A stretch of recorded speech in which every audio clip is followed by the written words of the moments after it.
Good afternoon. Welcome and thank you for coming to this lecture recital.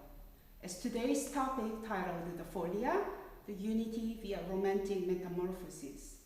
The main goal of this lecture recital is that to introduce the Folia and to unravel the transformation of the theme La Folia within a romantic musical language when being implemented as a common unifying element in two romantic solo piano works, Rachmaninoff's variation on a theme of Corelli and Rhapsodie espagnole by Liszt.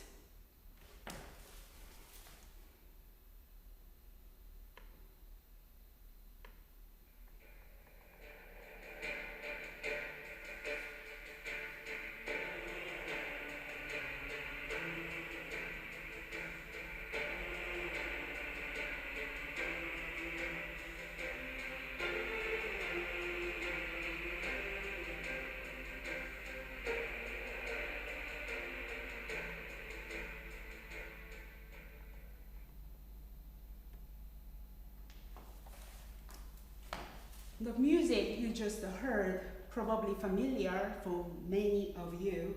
This is from the soundtrack of the movie 1492, Conquest of Paradise, an epic historical drama film directed by Ridley Scott in 1992.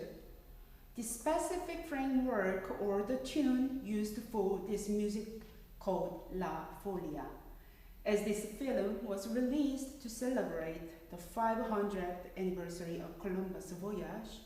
The origin of La Folia also matches well within the time frame of the historical event, because the root of La Folia has been regarded as a dance or a dance song dated back to Portugal and Spain during the second half of the 16th century. One of the earliest existing record of the Folia is as a popular Portuguese dance from the 16th century, which used during for the Catholic festivity called Feast of Corpus Christi. It included plays, dances, and music. In respect to the character of the Folia dance, it has been reported by historians as a loud gathering with leaping dancers that performed on percussion instruments as they danced.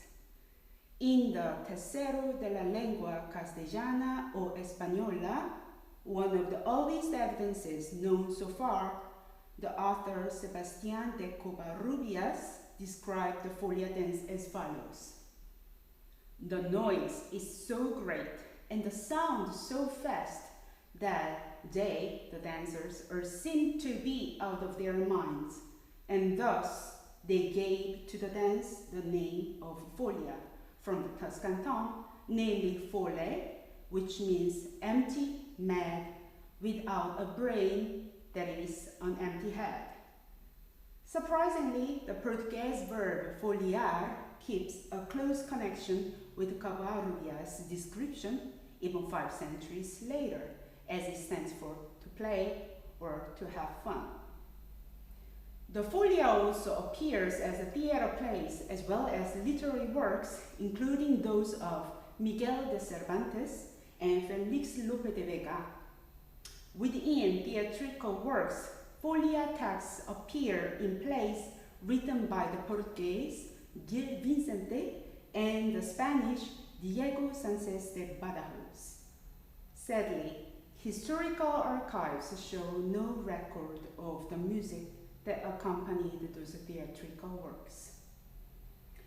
Since the Folia that we know as a slow, sorrowful character, mostly thinking the connection with Corelli violin sonata, there is a great gap between the original Folia and the Folia that we hear. The generally known Folia framework is characterized with the repeating 8-measure theme written in triple meter and with the following harmonic progression. The harmonic progression stands 1-5, 1-7, 3-7, 1-5, and 1.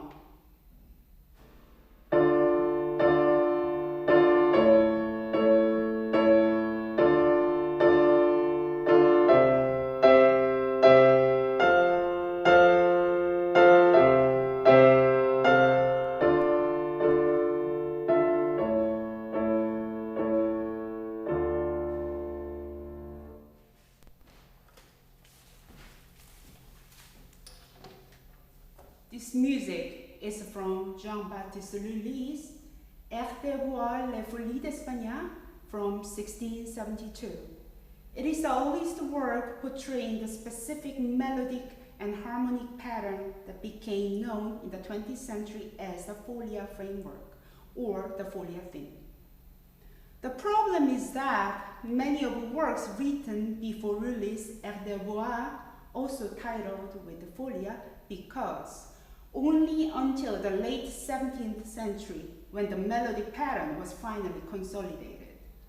To avoid this confusion, musicologists have proposed two types of folia, the earlier and the later folia. This differentiation is crucial since the folia dance originated in Portugal that became popular in Spain and Italy around the early 16th century is considerably different from the folia we recognize, since the late folia predominantly used French and English composers of the late 17th century. The two crucial differences between the earlier and the later folia are the mode and the rhythmic syncopation. The earlier folia appears indiscriminately in combination with major and minor tonic triad, as opposed to the later folia in which the tonic triad is always minor. In the late folia, the emphasis on the second beat on each measure of an odd number, as we can see in the Corelli's Sonata in D minor, Opus 5, number 12.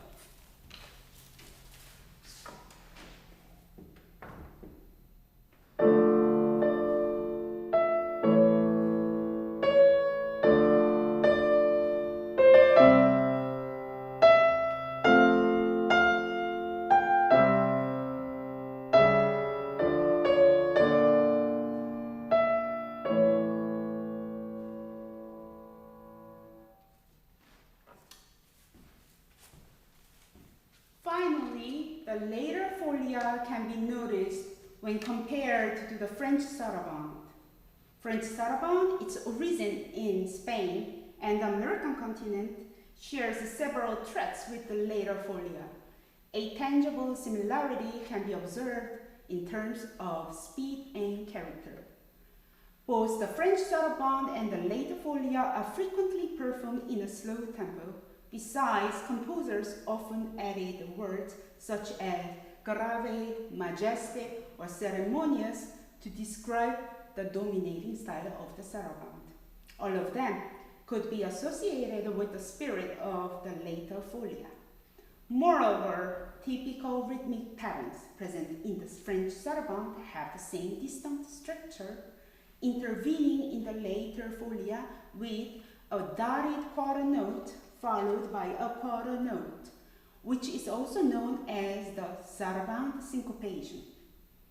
Other parallels between these two musical forms include 8 measures phrases, as well as serving as models for variations in some instrumental literature. Ever since Lully's Air de Voix, the Folia framework has been utilized by numerous composers, including Corelli, Vivaldi, Johann Sebastian and C.P.E. Bach, Beethoven, Berlioz, Busoni, and Dr. Niels Vigeland. And of course, also Liszt and Rachmaninoff used the tune Folia.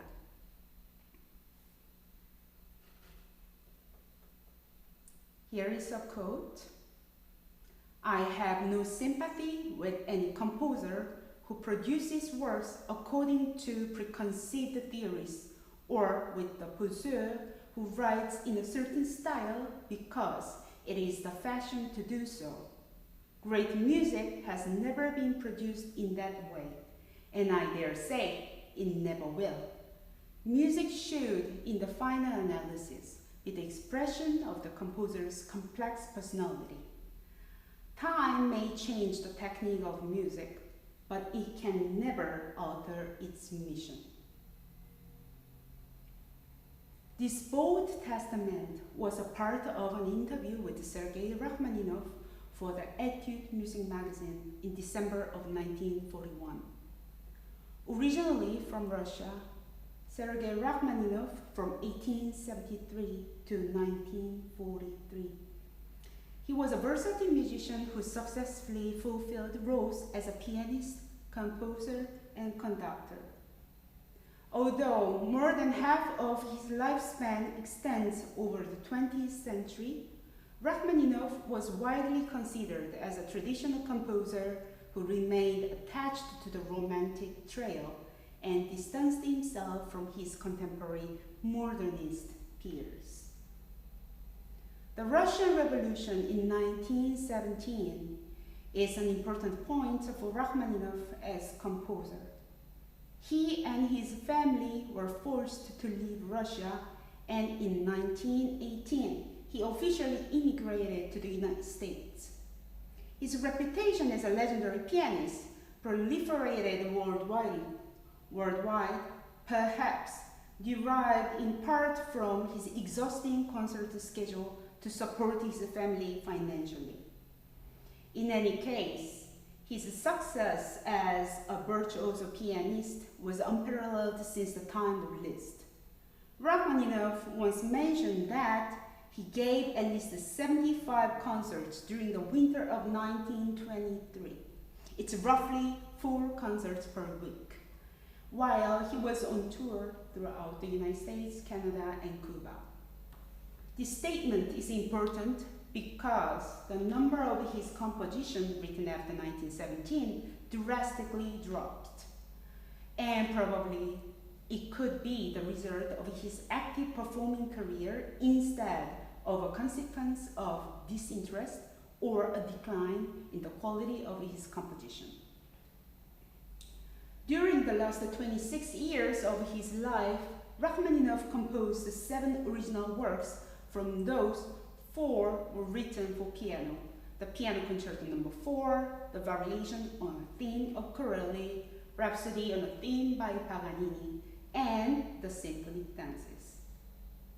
In 1931, as a result of his political involvement in a letter published by the New York Times, in which Rachmaninoff denounced the Soviet government, the Russian regime imposed a ban on the study and performance of Rachmaninoff's music in the same year.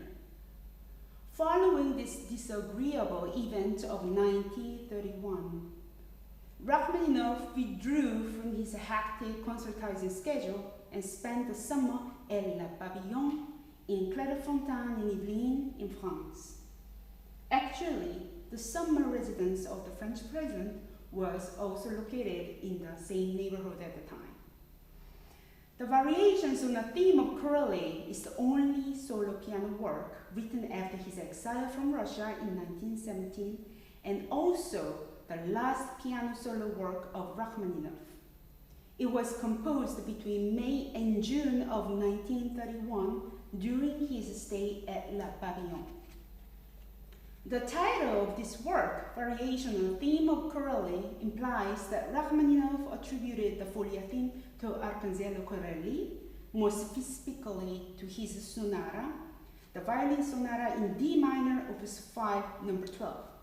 However, there are various theories indicating the nature of Rachmaninoff's encounter with the Folia theme.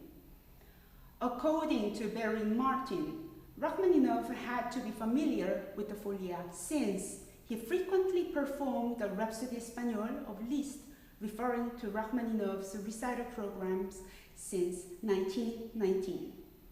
Another hypothesis suggests that his close friend and duo partner, the violinist Fritz Kreisler, who is also the dedicatee of this work, was the first to attract Rachmaninoff's attention to Corelli's work.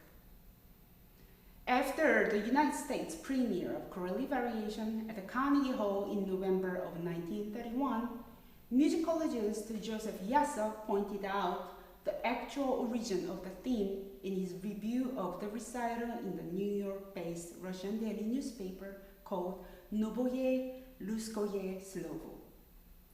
Despite the composer personally met the musicologist later and admitted the inaccuracy of the title, Rachmaninoff retained the work as Corelli variations. Based on the later Folia framework, this set of variations comprises 23 units, including theme variation 1 to 13, intermezzo variations number 14 to 20, and coda.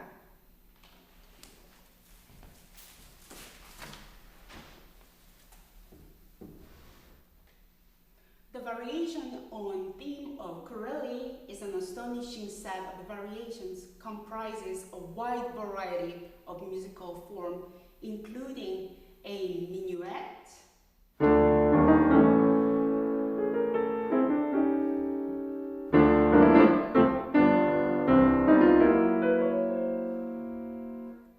an antiphonal choral,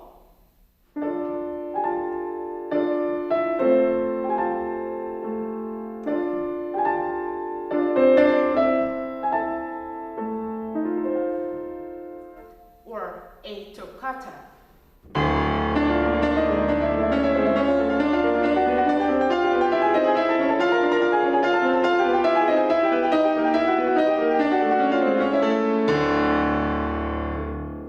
Or the scherzes.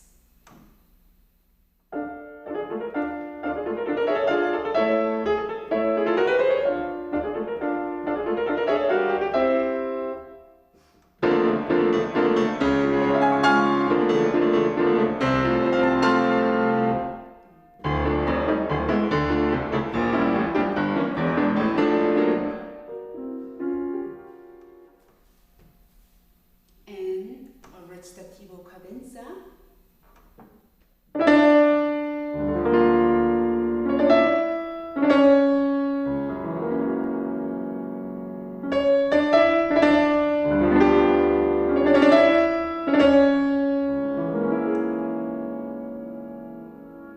Southern Chopinesque nocturne.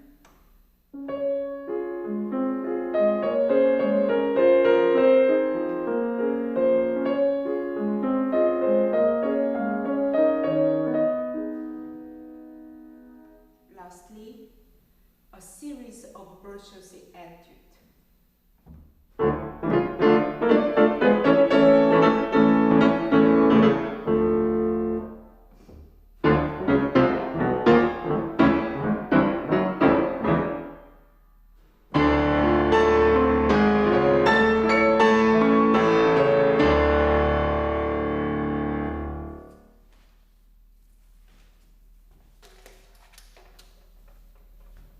Depending upon the underlying relationships between these units, several grouping models have been suggested by scholars to define the structure of this work.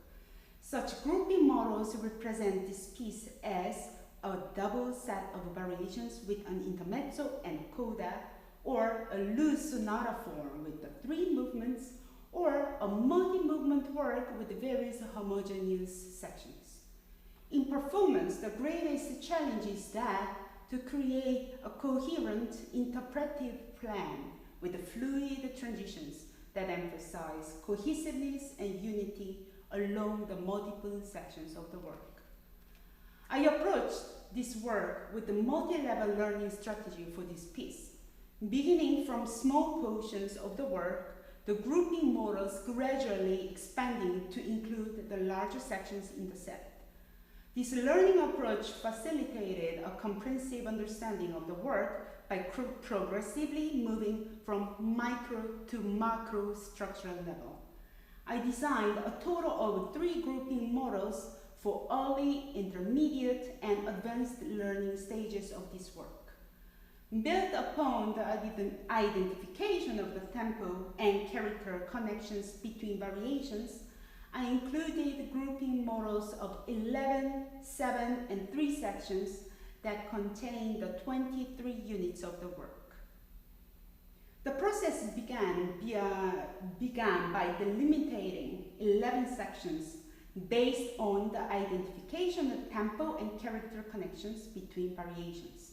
This method is close to Max Harrison's 9-section grouping model, although my approach also considers character relationship between variations and it results in a different number of sections.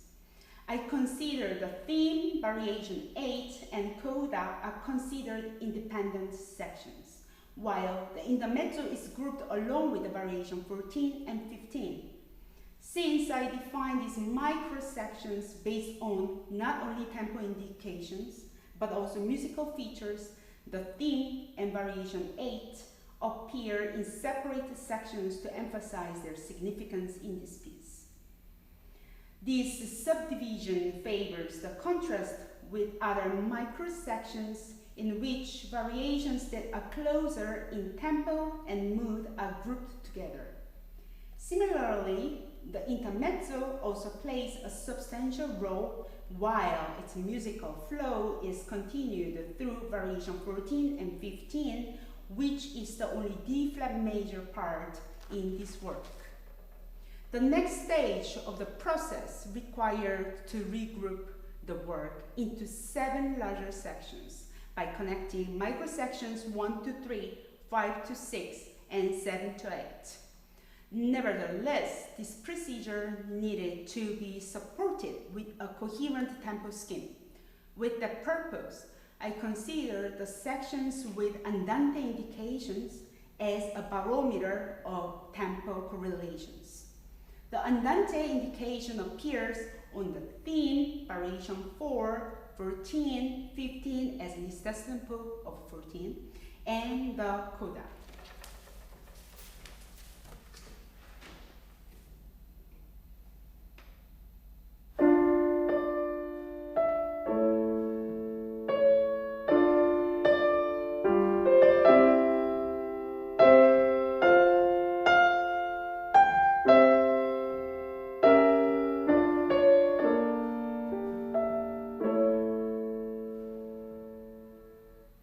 Variation 4.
As noted before, the most significant difference between the theme in Rachmaninoff's Corelli variation and Corelli's violin sonata opus 5 number 12 is the tempo indication, andante versus adagio, respectively. Generally, the character of andante is described as at a walking pace or fluent, and the suggested metronome marking ranges between 76 to 105. At the same time, adagio is explained as at ease or leisurely with a suggested metronome marking between 66 and to 76. Needless to say, the tempo choices can be controversial and ultimately personal. However, despite Rachmaninoff's tempo marking for the theme as andante, recordings of this work often display significantly slower tempi. For example, Several recordings by Vladimir Ashkenaz between 1968 to 85 employ a tempo in the range of 48 to 52 beats per minute. In a similar manner, Olga Khan's recording, released in 2004, has a range of 44 to 50 beats per minute. Concerning this disparity between composer and performers, Robert Threlfall, the co-author of a catalog of the composition of Sergei Rachmaninoff, he wrote an article outlining the tempo ranges for this work. This article includes his suggestion of tempo for each unit of the set based on Rachmaninoff's performance at the Queen's Hall in London in the 1930s. Threlfall's article lends weight to the importance of choosing an adequate tempo for the theme, which allows both unity and expressivity throughout the piece while avoiding unnecessary fragmentation of the set.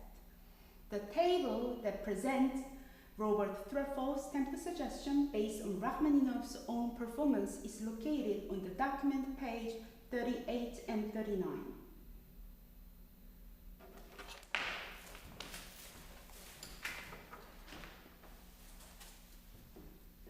Threlfall's observation about the variation 8 is an important statement to define the tempo plan for this work.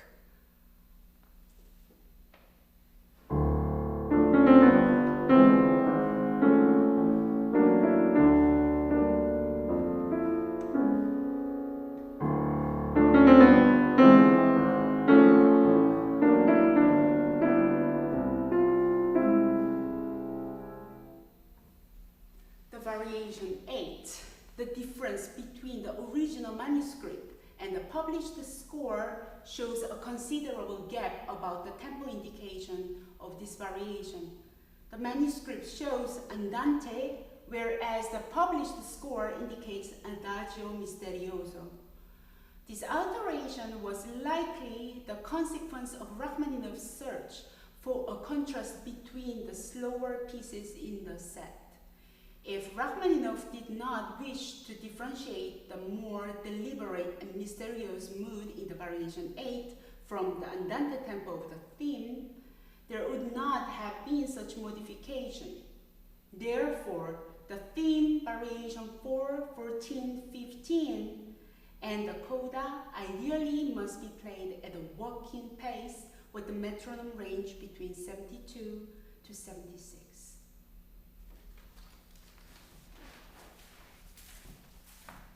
The final step of the grouping process on a macro level in terms of 2 or 3 major sections.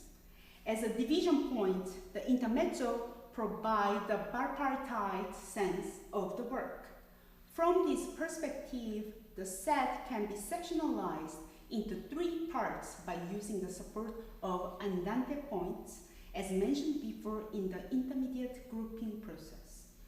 First one is from the theme to variation 13. The next one is from the intermezzo to variation 15. Finally, the third section is from variation 16 to the end. Consequently, each section includes andante points that organically unify the entire set with reference to tempo.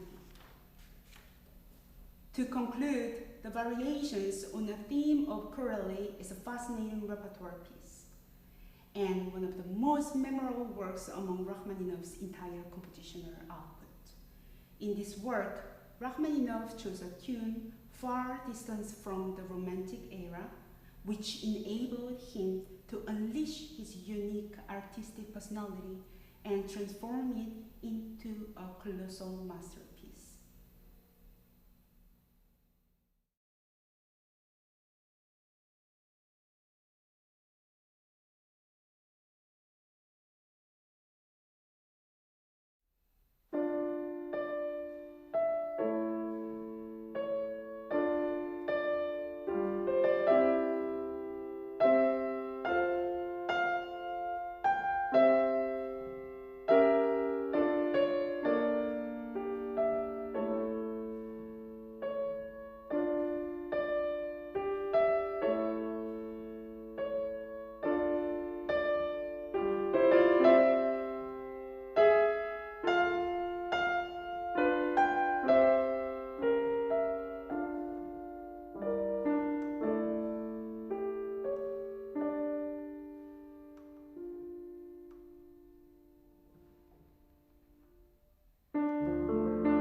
Thank you.